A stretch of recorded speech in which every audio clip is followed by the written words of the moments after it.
I nominated Lori because of the work she did for two clients, her 1040 clients.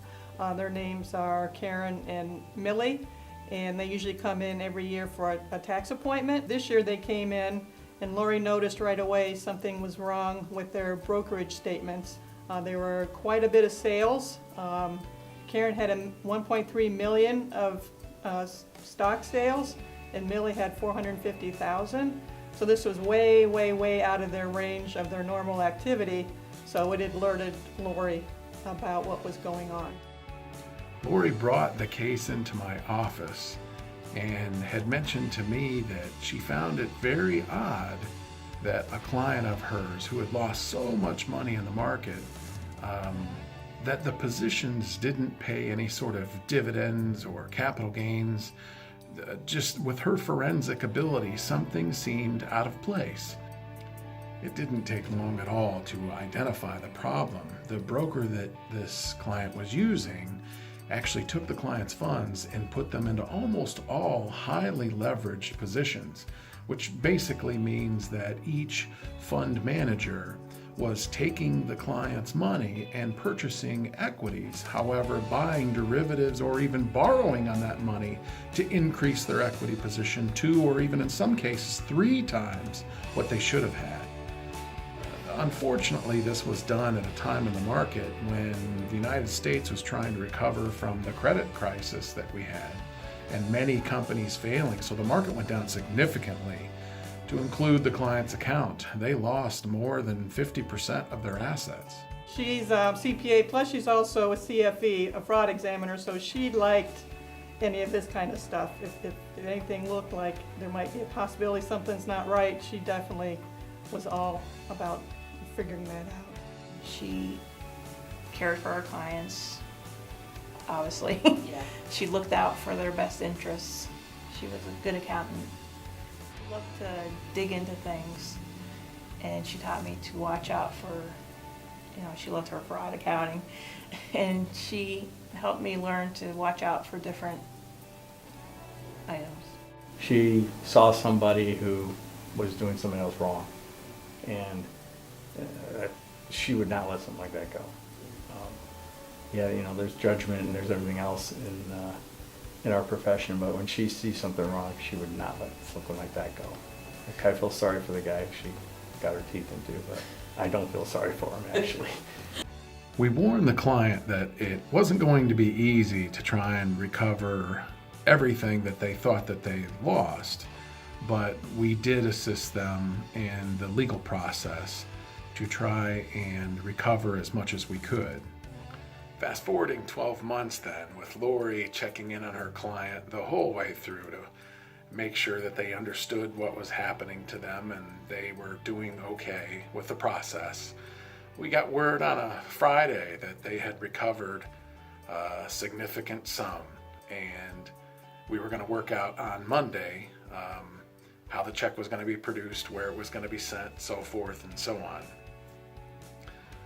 But unfortunately, we lost Lori that weekend. She did pass away on Labor Day, and it was just unbelievable how many people came to her calling hours and her funeral, clients and people that she touched throughout her life.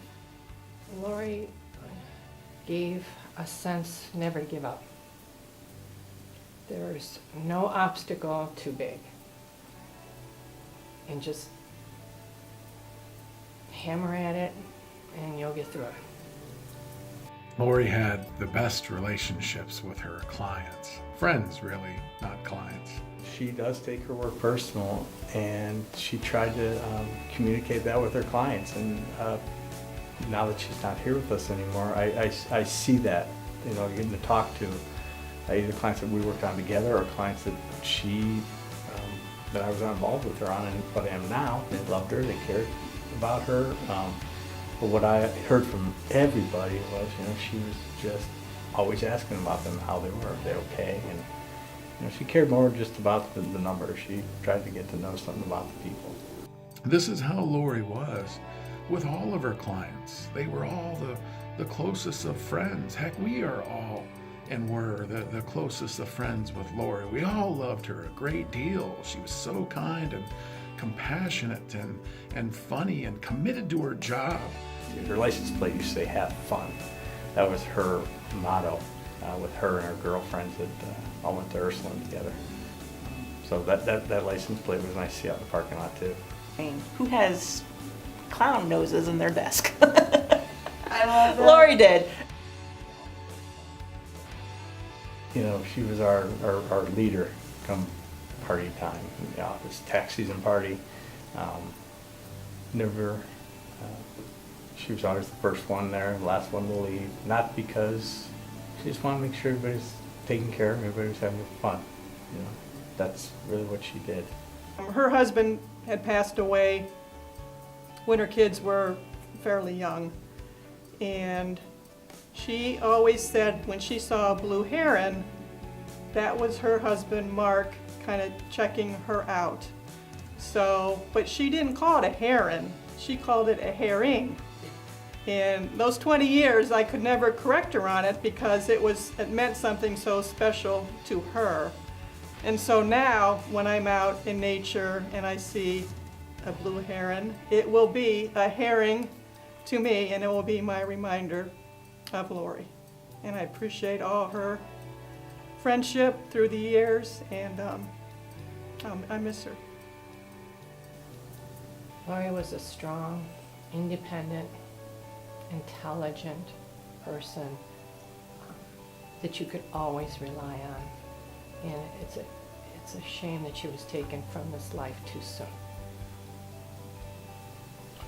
Probably it hit me home personally. Just to set it up, I always have my son and I always say I love you when we hang up the phone. And we've always done it since he was a baby. He's a young man now and on his own, and we always say I love you. And what that instilled with me on Lori was, my last memory of her was we were all getting ready to go somewhere out here in the hallway in the office. We were teasing each other about something. I actually don't remember what we were talking about. We were just ragging on each other back and forth and going at it, and just like we always did.